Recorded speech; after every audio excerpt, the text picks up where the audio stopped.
창세기 15장 하늘을 우러러라는 제목으로 말씀 전하겠습니다. 본문에서 아브라함이 고민하게 됩니다. 무엇인가? 앞서 약속이 주어지게 됩니다. 그것은 두 가지였습니다. 자녀이고 또한 땅이 되어지게 됩니다. 뭐라고 하느냐? 하나님은 아브라함을 부르시면서 내가 너로 큰 민족을 이루게 하리라고 이야기합니다. 그리고 또한 하나님은 너는 눈을 들어서 너 있는 곳에서 동서남북을 바라보아라. 보이는 땅을 내가 너와 또한 너의 자손에게 주리라고 이야기하시게 됩니다. 그리고 이후로 시간이 흘러가는데 10년이 지나가게 됩니다. 어떠하느냐? 세상은 빠르게 변화합니다. 모든 것이 뒤바뀌게 됩니다. 그런데 나는 변한 것이 없습니다. 오히려 나는 사람들에 비하게 되면 뒤처지는 것 같습니다. 무엇인가? 나는 자녀가 없고 또한 나는 소유한 땅이 아직도 없습니다. 그러자 마음이 심란하고 또한 마음 가운데 불안함을 감출 수가 없습니다. 이에 대하여서 아브라함은 앞날을 준비해야 할 것입니다. 무엇하느냐? 특별히 자녀입니다. 자녀에 대해서는 이제는 포기해야 됩니다. 불가능한 일이고 더 이상 욕심을 내어서는 안 됩니다. 이제는 현실을 받아들일 것이고 또한 세상을 돌아보면서 대안을 마련하게 됩니다. 이러한 경우에 세상은 어떻게 대응하는가? 입양합니다. 그리고 그를 상속자로 지정하게 됩니다. 그래서 나와 가족의 미래를 준비하게 됩니다. 특별히 아브라함이 후보를 살펴보게 되는데 과연 누가 좋을 것인가? 엘리에스를 그는 생각하게 됩니다. 그는 종이고 또한 그는 충성스럽습니다. 그는 아브라함 앞에서 하는 척하지 않습니다. 오히려 그는 아브라함이 보든지 안 보든지 최선을 다하게 됩니다. 그래서 아브라함은 그를 신임하게 되고 그리고 나의 이제껏 모은 재산까지 모두 다 양도하고자 합니다. 그래서 아브라함은 하나님에게 그를 후사로서 추천하게 됩니다. 이것은 그에게 있어 최후의 수단이 되어지게 됩니다. 더 이상 기다릴 수 없고 시간은 촉박하게 됩니다. 무엇인가? 나는 나이가 많고 또한 앞으로 무슨 일이 있을지 모르게 됩니다. 특별히 앞서서 전쟁하게 됩니다. 나라와 전쟁하여서 승리를 거두었다라고 하지만 보복이 두렵게 됩니다. 상대는 증오하게 될 것이고 또한 불시에 습격하게 됩니다. 그러면 나조차도 위태로워지게 됩니다. 따라서 나 다음에 수습할 사람을 미리 정해놓아야 될 것입니다. 따라서 상속자라고 해서 좋은 것은 아닙니다. 오히려 그에게 더 무거운 짐을 맡기게 됩니다. 오히려 상속자이기 때문에 적군이 노리는 1수준이가 되어지게 됩니다. 이러한 경우 상속자는 부담되어지게 됩니다. 상속자는 희생을 각오해야 될 것입니다. 그리고 엘리에셀은 그 희생을 받아들일 것이 분명하게 됩니다. 그래서 하나님에게 아브라함은 후사를 제안하게 되는데 과연 하나님께서 뭐라고 하시느냐? 하나님은 아브라함의 제안을 단번에 거부하시게 됩니다. 하나님께서 바라보실 때에 아브라함은 걱정하지 않아도 괜찮습니다. 그 이유가 무엇인가? 하나님이 지키고 그를 보호하기 때문입니다. 성경에 보게 되면 하나님은 나의 요새, 나의 산성, 나의 피난처라고 알리고 있습니다.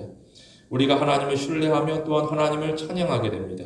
사람이 문제를 만나게 되면 때로는 누군가는 하나님에게서 더욱 멀어지는 경우들이 있습니다. 그런데 우리는 하나님에게로 더 가까이 나아가는 동기가 되어지게 됩니다. 하나님이 어떠하느냐? 하나님은 자신 앞에 나오는 자를 외면하지 않습니다. 오히려 걱정으로 가득한 우리를 긍휼히 여기시게 됩니다.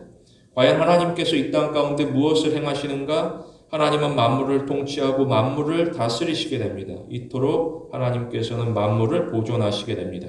특별히 하나님은 만물을 각자의 목표가 아니라 하나님께서 정하신 목표를 향하여서 이끌고 나아가시게 됩니다.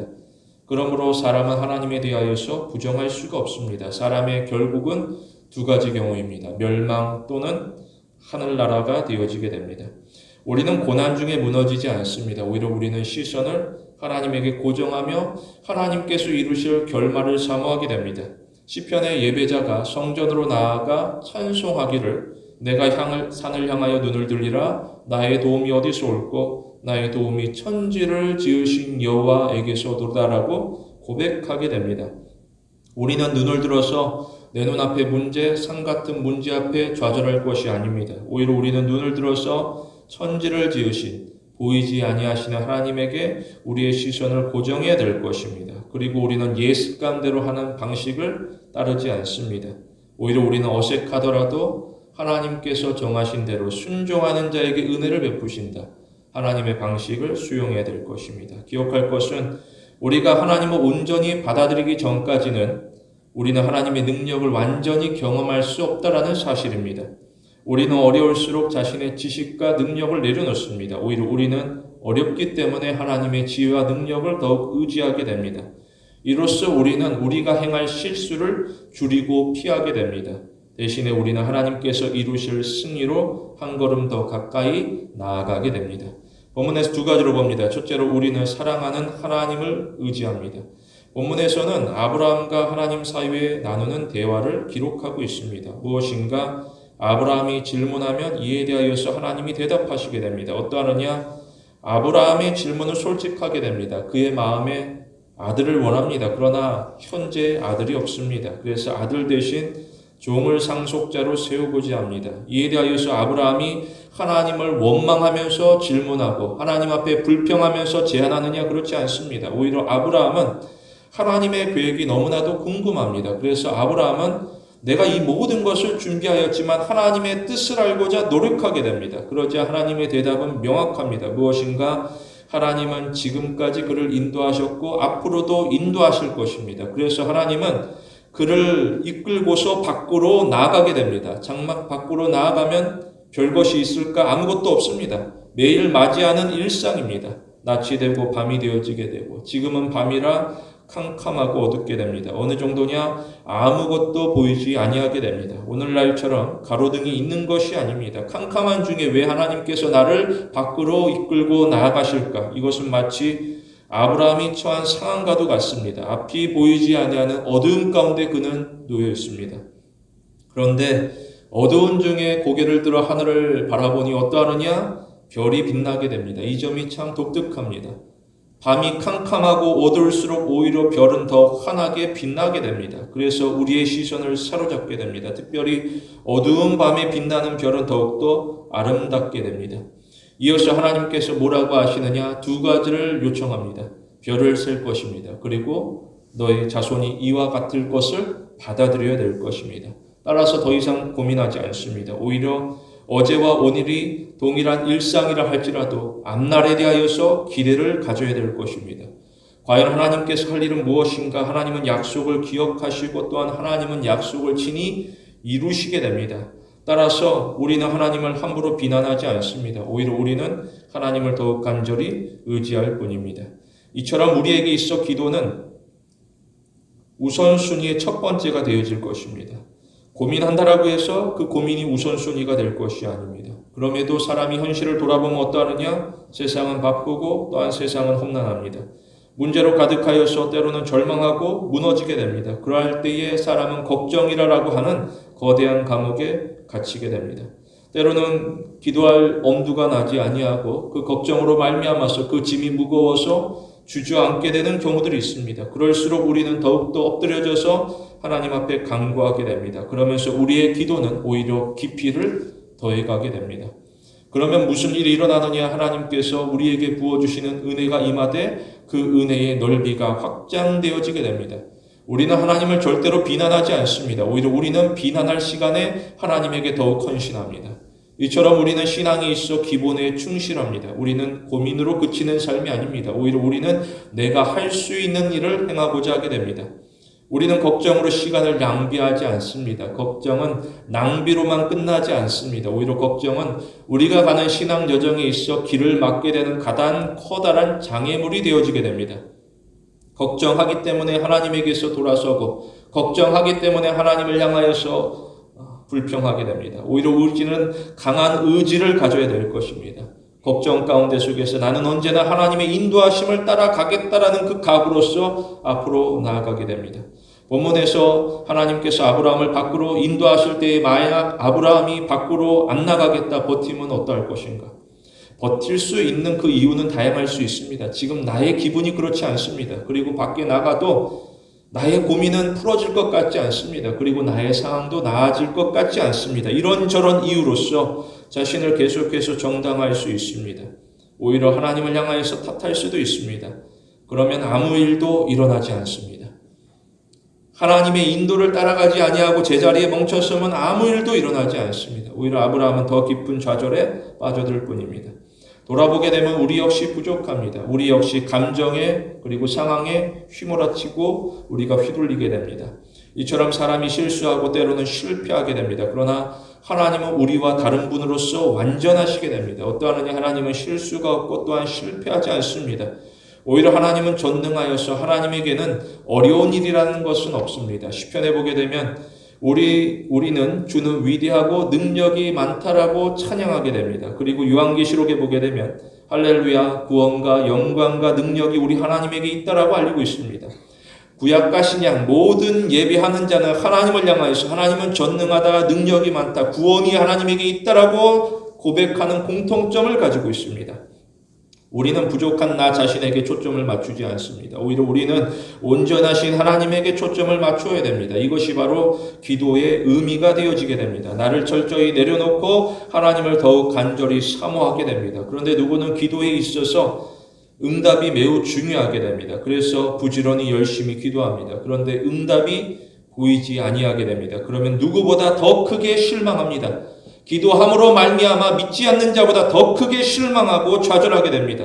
그렇다라고 해서 그가 드리는 기도가 헛된 일인가? 그렇지 않습니다. 우리는 기도하면서 세상의 유혹에 빠지지 않습니다. 그리고 우리는 기도하면서 자기 자신을 점검하고 다듬어 나아가게 됩니다. 이처럼 우리는 하나님 앞에 나아갈 때에 단순한 믿음을 가져야 될 것입니다. 하나님에게 불가능한 일은 없다. 이 확신이 우리에게 있어야 됩니다. 비록 우리는 할 수 없을지라도 하나님은 무슨 일이든지 할 수 있다. 누가복음에 보게 되면 하나님에게 불가능한 일은 없다라고 선포하고 있습니다. 우리는 기도하면서 이 사실을 적극적으로 받아들이게 됩니다. 그런데 누구는 여전히 자신이 중심이 되어지게 됩니다. 그래서 누구는 나를 비추어서 상황을 더욱 복잡하게 생각하게 됩니다. 그래서 그는 앞으로 하나님이 하실 일까지도 제한을 두고자 하게 됩니다. 우리는 감히 하나님을 지도하려고 하지 않습니다. 우리는 자신의 위치를 망각하지 않습니다. 오히려 우리는 하나님의 지도를 따라야 될 것이고 또한 발걸음을 옮겨 나아가게 됩니다. 다시 말해 우리는 나에게 익숙한 자리에 주저앉지 않습니다. 오히려 우리는 하나님 말씀 따라서 새로운 도전을 이어가게 됩니다. 특별히 우리는 하나님에게 마음을 쏟으며 하나님을 앙망합니다. 그러면 우리는 이사야 말씀과 같이 독수리가 날개치며 올라간 같이 쇠임을 얻게 됩니다. 우리는 비록 매일의 삶이 쳇바퀴도는 지루한 삶이라 할지라도 그러나 하나님께서 주도하신다. 우리는 의미 있는 삶을 살아가고자 노력하게 됩니다. 둘째로 우리는 하나님의 말씀을 단 하나라도 놓치지 아니하고 받아들이게 됩니다. 본문에서 하나님의 대답에 대한 아브라함의 반응을 또한 나타내고 있습니다. 무엇인가 아브라함은 믿게 됩니다. 그는 의심하지 않았습니다. 그리고 그는 불신하지 않았습니다. 그는 확실하게 믿게 됩니다. 어떻게 이런 일이 가능할 것인가? 그동안 걱정하였고 그동안 치열하게 고민하였습니다. 그러나 그의 고민과 걱정은 단번에 마무리되어지게 됩니다.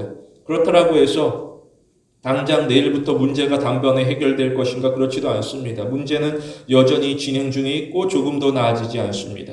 지난 10년 동안 수고하고 고생하게 되는데 어떠하느냐? 그는 대안을 마련하게 됩니다. 이를 위하여서 그는 적당히 일하지 아니하고 부지런히 열심히 최선을 다해서 일하게 됩니다. 그래서 하나님 앞에 나아가 자신이 마련한 대안을 놓고서 설득하고자 합니다. 그리고 내가 바라는 목적까지도 이루고자 하게 됩니다. 그런데 내가 부지런히 열심히 준비한 계획들이 결국에는 하나님에 의하여서 거절을 당하게 됩니다. 과연 이게 무슨 말인가? 그 10년 동안 고생한 것이 숲으로 돌아가게 됩니다. 이러게 되면 상실감이 크게 됩니다. 내가 열심히 준비하였는데 어떻게 하나님이 이토록 잔인하게 대할 수 있을까? 냉정하게 말하실 수 있을까? 누구는 실망하고 또한 누구는 분노하게 됩니다. 그런데 아브라함은 참으로 담담합니다. 하나님의 그 짧은 한 말씀에 오히려 하나님의 말씀을 받아들이게 되고 이에 대하여서 이의를 조금 더 제기하지 않습니다. 아브라함은 하나님의 계획에 대하여서 모순을 지적하지도 않습니다.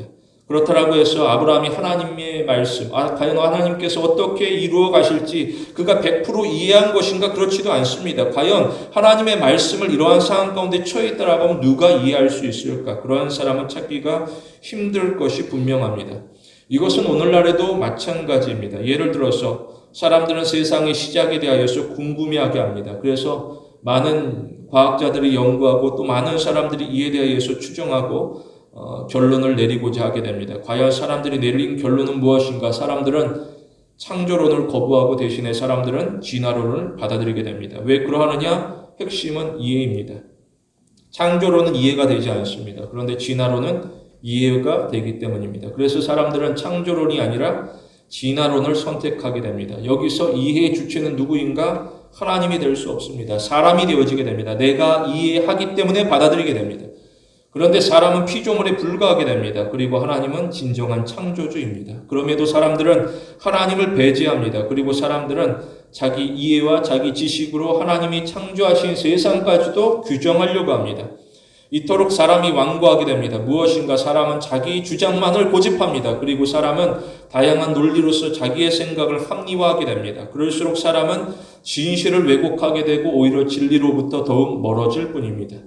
과연 그들이 추구하는 목표라는 것은 무엇인가? 그들은 하나님을 속이는 자로 만들고자 하게 됩니다.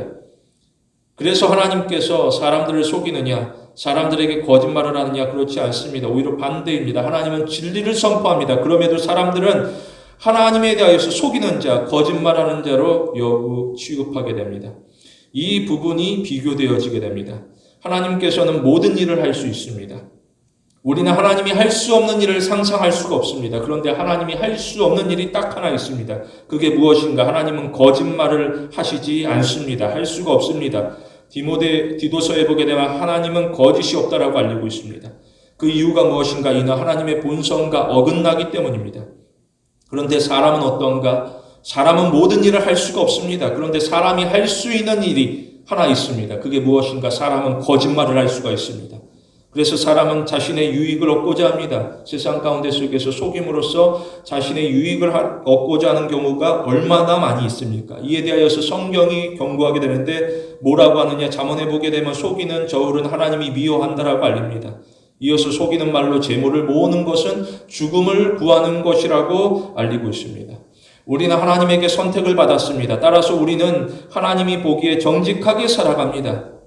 다시 말하여서 우리는 하나님 앞에서 보다 더 집중하는 삶을 살아갑니다. 과연 복의 근원이란 누구인가? 그리고 지혜의 근본이란 누구인가? 바로 하나님입니다. 우리는 하나님을 경외하게 됩니다. 하나님은 믿는 자를 실망시키지 않습니다. 오히려 하나님은 믿는 자에게 은혜를 더하시게 됩니다. 우리는 세상이 나를 어떻게 보는지 그리고 어떻게 생각하는지 여기에 얽매이지 않습니다. 그리고 우리는 우리 안에 사사로운 욕심에 발목이 잡히지 않도록 조심합니다. 우리는 하나님 위에 세상이 속삭이는 다른 방법을 구하지 않습니다. 하나님이 진리이고 진실이기 때문에 하나님만을 온전히 따라갑니다. 우리는 차선이 아니라 언제나 최고를 선택해야 될 것입니다. 아브라함은 자신이 마련한 차선을 과감하게 포기하였습니다. 그리고 하나님께서 마련하신 최선을 따라가고자 하게 됩니다. 하나님이 곧 우리에게 있어 최고이고 우리의 전부가 되어질 것입니다. 감사한 것은 이미 우리는 하나님의 약속 위에 서 있습니다. 우리는 걱정과 근심의 비바람이 몰아닥친다라고 할지라도 하나님의 세미한 음성에 귀를 기울이며 하나님에게 철저히 헌신하는 자입니다. 우리 모두 세상에서 구별되어서 하나님을 섬기는 성도가 되길 원합니다. 사람이 문제를 만나게 되면 사람은 문제를 해결하고자 노력합니다. 그러면 주위에서 지켜보게 되고 안타까워서 때로는 한마디씩 조언하게 됩니다. 그런데 때로는 그 조언들이 지나치게 됩니다. 그러자 더 이상 조언이 아니라 지적이나 또는 비난처럼 다가옵니다. 그러면서 서로 간의 관계는 깨어지게 되고 멀어지게 됩니다. 그런데 본문에 하나님은 어떠하느냐? 하나님은 아브라함에 대하여서 지적하지 않았습니다. 그리고 비난하지도 않았습니다. 오히려 하나님은 그에게 소망을 선물하시게 됩니다. 그것이 바로 별이 되어지게 됩니다. 별이라는 뉘앙스가 어떠하느냐? 별은 평범하지 않습니다. 오히려 별은 특별하게 됩니다. 이처럼 하나님께서 우리에게 주시고자 하는 소망은 평범하지 아니하고 특별하게 됩니다. 우리 가운데 별과 같이 빛나게 됩니다. 그런데 현실을 돌아보면 어떠하느냐? 현실은 고되고 어둡게 됩니다. 예를 들어서 학생들에게 장래 희망을 물어보게 되면 어린 학생들이 뭐라고 그러느냐? 아이돌을 언급하게 됩니다. 학생들이 선망하게 되는데 어느 정도냐? 누구는 시험 기간에도 그 아이돌의 콘서트에 다녀오고자 하게 됩니다. 그렇다고 해서 그가 나를 알아줄 것인가? 그렇지 않습니다. 그러나 내 눈에 상대가 너무나도 환하게 빛나기 때문에 나도 함께 따라가고 싶습니다. 요즘에는 트로트 가수가 인기를 얻습니다. 나이가 있으신 어느 분은 그의 노래로 말미암아서 내가 힘을 얻는다라고 말하기도 합니다. 그래서 방 전체를 가수의 사진이나 상품으로 가득 채우는 경우가 있습니다. 그런데 이처럼 대중에게 힘을 주는 아이돌이나 가수나 그 누구나 그 자리에 오르기까지는 매우 힘이 들게 됩니다. 자리는 제한되어지게 되고 경쟁은 치열하며 과정은 험난합니다. 그래서 다수가 실패하고 오직 소수만 성공하게 됩니다. 그런데 별과 같이 빛난다라고 하지만 그 기간은 길지 아니하고 도리어 짧게 됩니다. 심지어 어느 순간에는 완전히 잊혀지게 됩니다.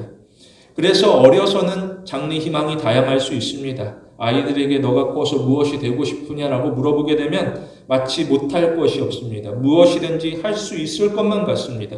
그런데 시간이 흘러 10년, 20년, 30년이 지나가게 되면 세상을 알아가게 되고 현실의 벽 앞에 부딪혀 막히게 됩니다. 그러면서 장래 희망은 점점 더 작아지게 됩니다. 요즘 청년들에게 위로를 주는 노래가 있습니다. 나는 반딧불이라는 노래입니다. 사람들은, 특별히 청년들은 이 노래로 말미암아서 위로를 받는다라고 표현하게 됩니다. 과연 그 가사가 어떠하느냐? 나는 내가 빛나는 별인 줄 알았어요. 한 번도 의심한 적이 없었죠. 그런데 몰랐어요. 나는 내가 별이 아니라 개똥벌레라는 것을. 그래도 나는 괜찮아요. 나는 빛날 테니까.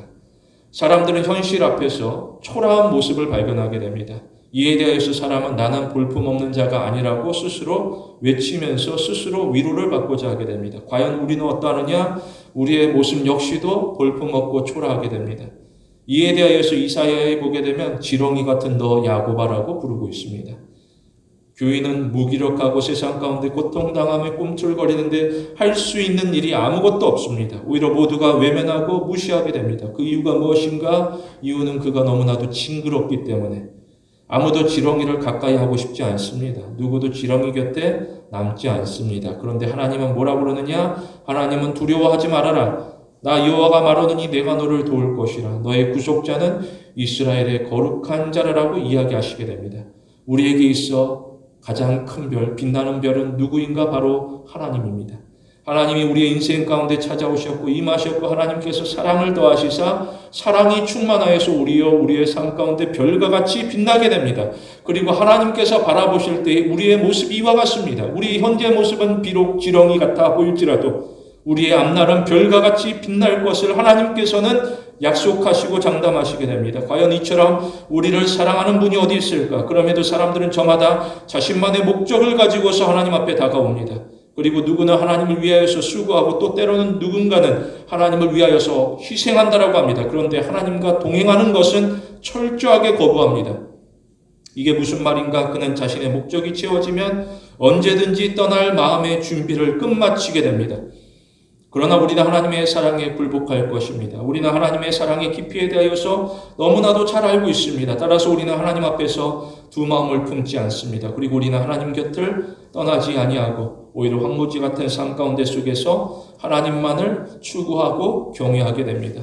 우리가 할 일은 무엇인가? 우리는 가식을 벗어버립니다. 그리고 우리는 위선을 떨쳐버립니다. 다시 말해 우리는 내가 소원하는 보물을 찾기 위한 신앙 여정을 중단합니다. 오히려 우리는 내가 사랑하는 하나님과 친밀하게 교제하는 신앙 여정을 갈망합니다. 이처럼 우리에게 있어 신앙 여정은 보물섬의 여행이 아닙니다. 오히려 신앙 여정은 하나님과 동행하는 매일의 나날 일상이 되어지게 됩니다. 우리는 세상의 관습이나 습관이 아니라 성경의 진리에 비추어서 진실한 마음과 강인한 의지로서 거룩하신 하나님의 인도하심을 따라갑니다. 우리는 나를 사랑하는 하나님을 가장 존귀하게 높입니다. 성도 여러분, 기쁨의 근원 되시는 주님 바라보며 흔들리지 아니하는 소망을 가지는 귀한 신앙의 성도가 되길 원합니다.